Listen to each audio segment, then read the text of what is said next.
This is the Global News Podcast from the BBC World Service.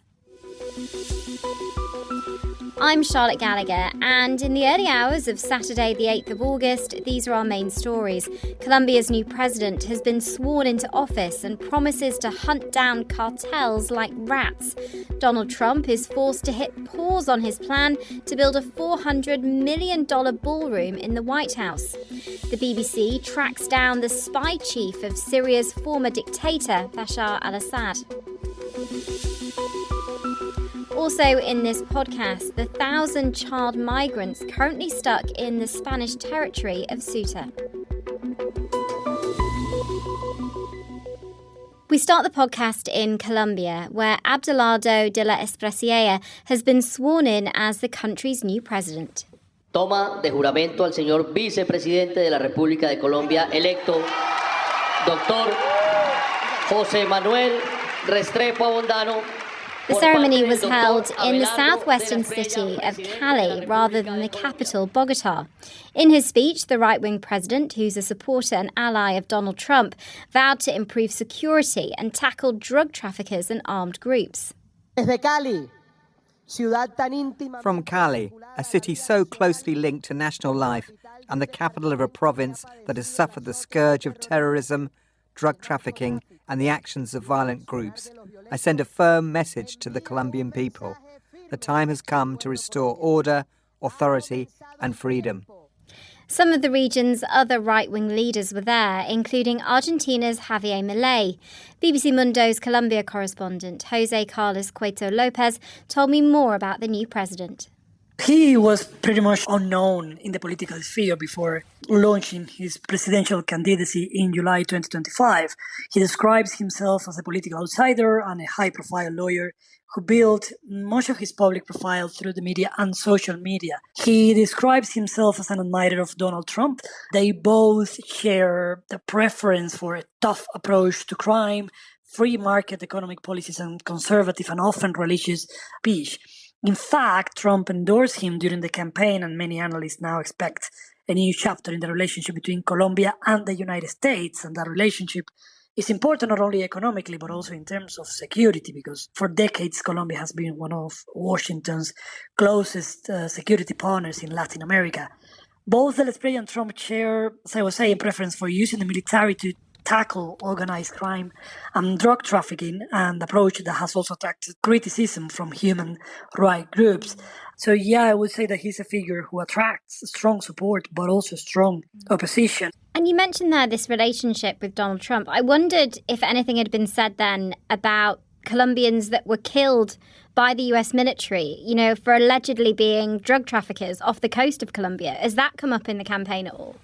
De la Espriella himself has promised to bomb drug trafficking camps, drug trafficking vessels, and that strategy pretty much echoes the one that Trump is developing right now that has left more than 200 people killed in South American waters since last August in 2025. So I would say that de la Espriella is willing to take a very strong stance against armed groups in the country. I think I read that he said he was going to hunt cartels down like rats. And is the security situation and the power of cartels in Colombia, is that very concerning for just normal voters, the impact that it's having on their lives? Yeah, it has been a primary concern in Colombia pretty much since the armed conflict started 60 years ago. The reality is that since the peace accords were signed between the state and the FARC rebel groups in 2016, pretty much shortly after that, in 2018, armed groups started to regroup again and become more powerful. And part of that is because there are profound, deep situations that have not been solved and serve as a fertile ground for the proliferation of crime, which is the extreme inequality and what is called here the absence of the state and the institutions in many remote areas that have, for example, many hectares of coca leaf crops. And does this victory represent a general shift in that region towards right-wing politics, do you think? Yes, definitely. If you look at the political map right now, the only two countries, at least in South America, that don't have a right-wing government at the moment are Brazil and Uruguay. But definitely with all these right governments in the region, Donald Trump will be closer to succeed in his strategy to have a more influence over the region with what is called the Don't Row Doctrine. Jose Carlos Cueto Lopez in Bogota. Donald Trump is pursuing an ambitious makeover of Washington, D.C., but his renovations are not going to plan. A US court has now ordered the Trump administration to halt construction of a $400 million ballroom on the site of the demolished East Wing of the White House. The president called the ruling a national disgrace and vowed to appeal. Our North America editor Sarah Smith reports from Washington. Donald Trump still essentially thinks and behaves like the property developer he used to be. 3 months ago, he was proud to show off the construction site where the East Wing previously stood. Its sudden demolition last year shocked many and sparked a lawsuit aimed at stopping him building his massive new ballroom. Today, he's been told he does not have the authority to dramatically alter this historic landmark. The ballroom has become something of an obsession for President Trump. He carries pictures of how he wants it to look on Air Force One. A lot of people are giving it really good reviews. Some are giving it reviews without even seeing the building. After a gunman caused him to be evacuated from the White House Correspondents' Dinner in April, he argued that showed the need for a secure ballroom. It's drone-proof, it's bulletproof glass. We need the ballroom. That's why Secret Service, that's why the military are demanding it. Today, he complained on social media. The military and Secret Service are viewing this horrendous, politically motivated and unlawful ruling as a national security threat. There is a state-of-the-art military bunker being built underneath the ballroom. Work on that is allowed to continue. You can see building work is still going on in the ballroom today with cranes that are operating above the White House. And President Trump's got 2 weeks in which he can carry on while he appeals to the Supreme Court, hoping they will rule that he can finish the construction. If that fails, though, he can go to Congress and ask them to vote to give him the authority to finish the ballroom. But it's far from certain that he would actually win that vote. There is some mystery about what's going on behind the scenes with the funding for this project. President Trump has raised hundreds of millions of dollars from private donors, but won't tell us how much they've given or what he may have promised them in return. The disastrous refurbishment of Washington's reflecting pool has become a deeply embarrassing flop for Donald Trump. Now he has to ask the courts or Congress to let him complete his renovation of the most famous house in America. Sarah Smith in Washington. In 2024, after 13 years of brutal civil war, Syria's then president, Bashar al-Assad, was overthrown and fled to Russia. Many of his top henchmen also escaped the country. One was former senior intelligence officer Hossam Luka. Known as the Spider, he's considered one of Assad's most feared men and is accused of orchestrating atrocities and systematic torture. When the regime fell, the BBC gained access to an abandoned apartment in Syria where a reporter found a notebook that has now led her to track him down. Alice Cuddy reports. It's a Muslim holiday Eid. Parents and children are enjoying a rare moment of fun at a playground in the Syrian city of Homs amid the civil war in 2015. 7-year-old Wael is gardening in the play park his father Mohammed had created when a bomb hits.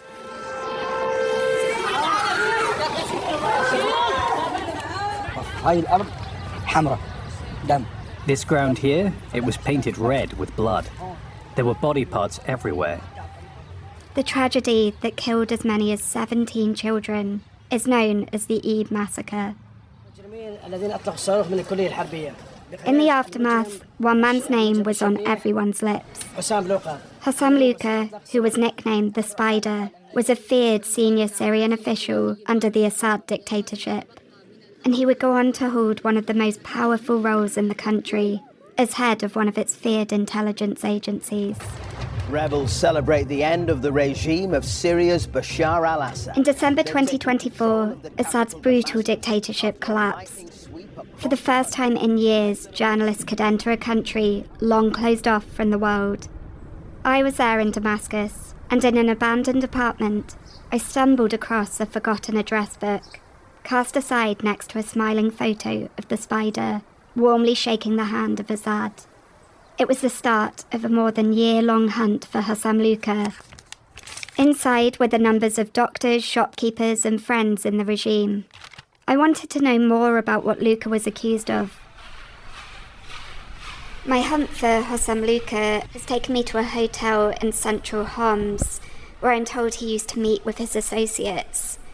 It feels really bizarre that today I've been meeting with men who've been telling me over coffee and cigarettes that they were victims or witnesses to his crimes in this city. Hussam Luka was an evil genius. The siege of Old Homs was the first siege of its kind in Syria. It became the blueprint of other sieges across Syria. Motaz was a trader before the revolution and then joined rebel forces fighting the Assad regime. He should be executed at the very least. He was behind the murder of many. It reached a point where the death of 10, 20 children wouldn't matter to him for as long as the regime's objectives were fulfilled. From speaking to people like Motaz, it was clear that Luka was skilled in infiltrating rebel operations. But where had he gone? There were rumours that he had fled via Lebanon, but something offered a lead. As I started to dig further, a source gave me a recording that gave me a clue as to how he operated and what his voice sounded like. In the recording, Luka can be heard leading talks with rebels alongside a Russian official. It raised suspicions that he could be in Russia. For months we drew a blank in our hunt for Luka. We spoke to personal doctors of the family and neighbours, but no one would tell us where he was. At one point we found his personal bodyguard, who said he was angry Luka left him when he fled, but he wouldn't share his contact details. My name's Alice, I'm a reporter at the BBC. I'm not sure how much he knows about what... But then finally I found a route to Luka. A source called him, but he wouldn't answer my questions. Then we found a phone number, which we tracked to the outskirts of the Russian capital, Moscow. We've located Hussam Luka in Russia now, so I guess the final step of this... It was what we'd been looking for, a chance to speak to him directly. I called with my Arabic-speaking colleague. After ringing once with no answer, Luka picked up. Hello? Hello, General حسام كيفك شو أخبارك إن شاء الله بخير جنرال معك ريام من الBBC نحن عم نسجل. The phone call lasted only long enough to confirm it was him.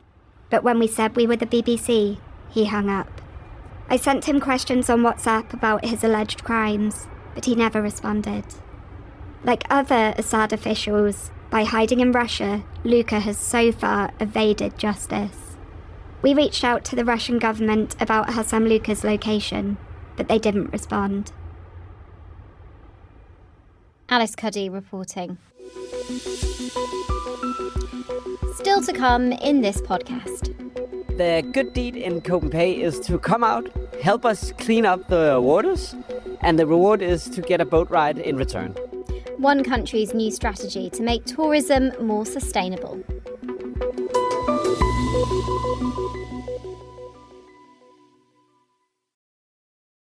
This is the Global News Podcast. Spain has brought in temporary border checks on people travelling from Italy, escalating a migration row between the two countries. Last week, Italy announced similar measures applying to travellers from Spain, saying the partial suspension of the EU's border-free Schengen arrangements was in response to a surge of migrants into the North African territory of Ceuta. Charles Haviland reports. Spain has imposed controls on Italians for 1 month at its borders, ports and airports. Madrid's been angered by Italy's response to the sudden influx last week of tens of thousands of would-be migrants, Moroccans and others including sub-Saharan Africans and Egyptians, into the Spanish territory of Ceuta, an enclave on the Moroccan coast. Italy promptly imposed border restrictions on travellers from Spain.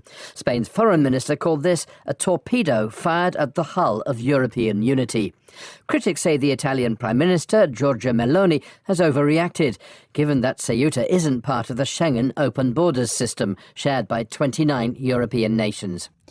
Most of the migrants who swam or scrambled around the border from Morocco into Ceuta have now returned, but more than 1,000 children remain there. So how are they being cared for, and what happens next? Catalina Peraza is Director of Advocacy and Regional Development for Save the Children in Spain. We are worried that it's not fast enough, the identification that it's being done of children, But there are still children who are in the streets, the forests, and the beaches. So we are worried that they're exposed to violence, mainly girls, we're worried about.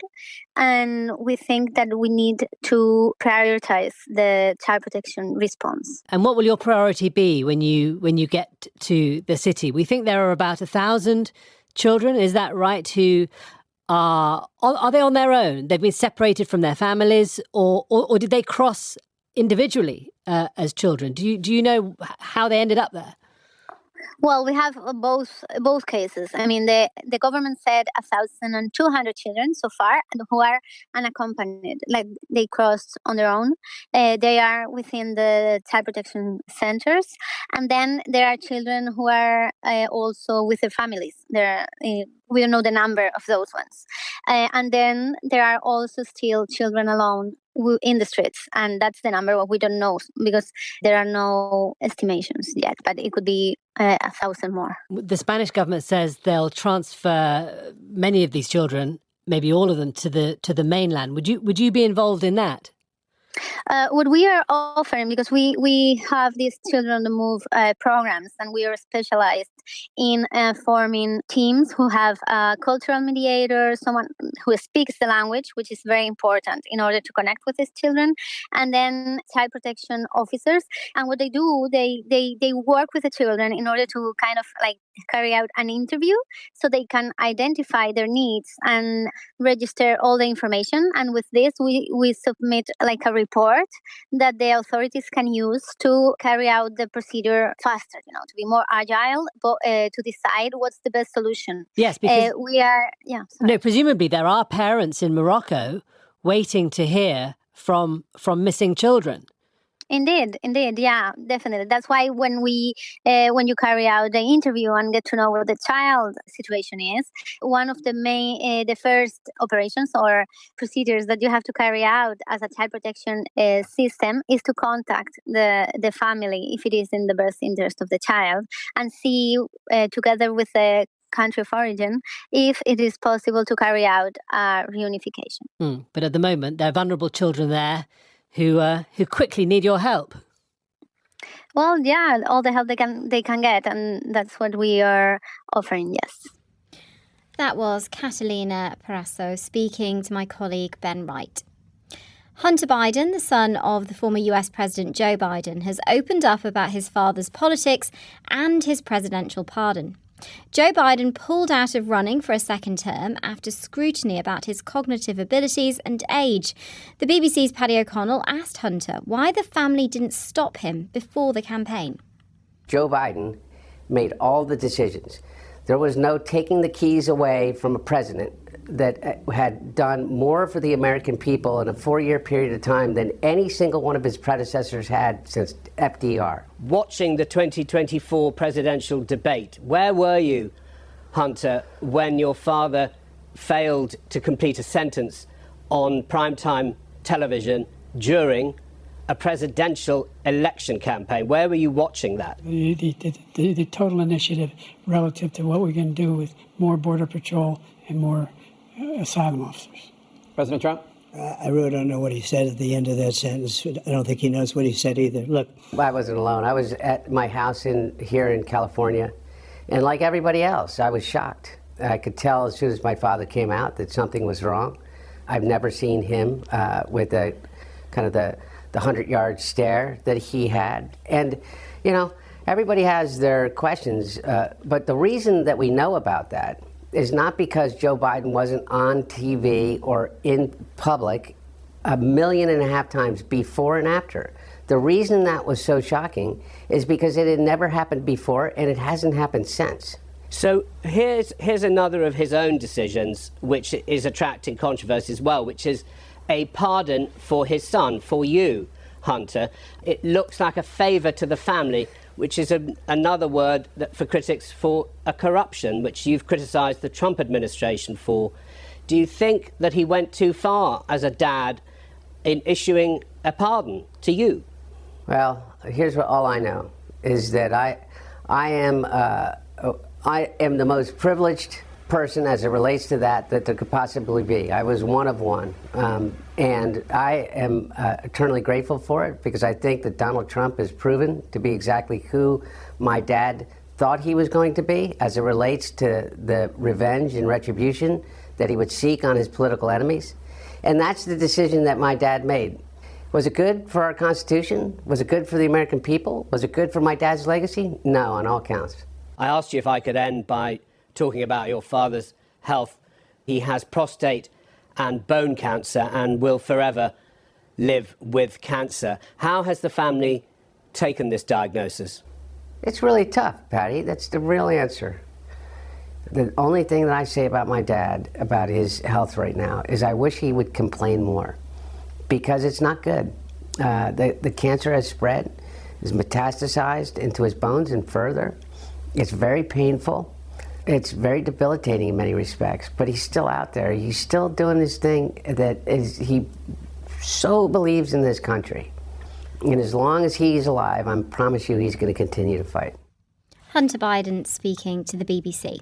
Over the last few decades, cheap flights and package holidays have fueled a boom in mass tourism.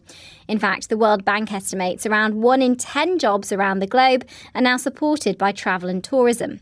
But it's also led to increased pollution and waste, and some areas are becoming overwhelmed with visitors, upsetting local residents. So how can tourism have a more positive impact? Our reporter, Adrienne Murray, got on her bike to find out more about one idea in the Danish capital, Copenhagen. More tourists are choosing this green way of getting around. But as a local resident, I can tell you, many of them struggle with the busy cycle lanes. And it can cause us commuters a lot of frustration.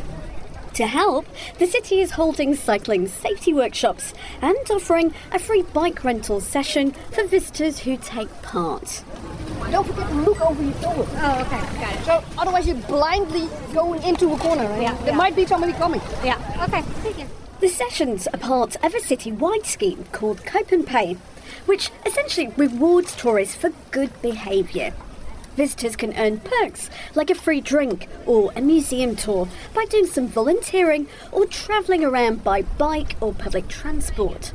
Rikke Holm Petersen from the local tourist board says the scheme has encouraged tourists to move around sustainably. We've been running Copenpay for 2 years now, and we've seen bike rental increase of 59%, which is huge. And for sure, we need to make sure that people are safe. So it really become a great experience both for the visitors and the locals. I got chatting to a few of my fellow cyclists to see what they thought, starting with Bo, who was visiting from New Jersey. I stumbled across it online. It didn't occur to me that we could do this in Copenhagen, but now that I'm doing it, I'm definitely going to rent a bike and see the city that way. You cover a lot more ground. It's great. I'm Shefali Sachdeva. I belong to India. We wanted to experience the bike culture here, and it was a very pleasant experience, I would say. Yeah. But do you think it's a good approach that Copenhagen, they're kind of rewarding tourists for doing positive things? Absolutely. It is a great thing.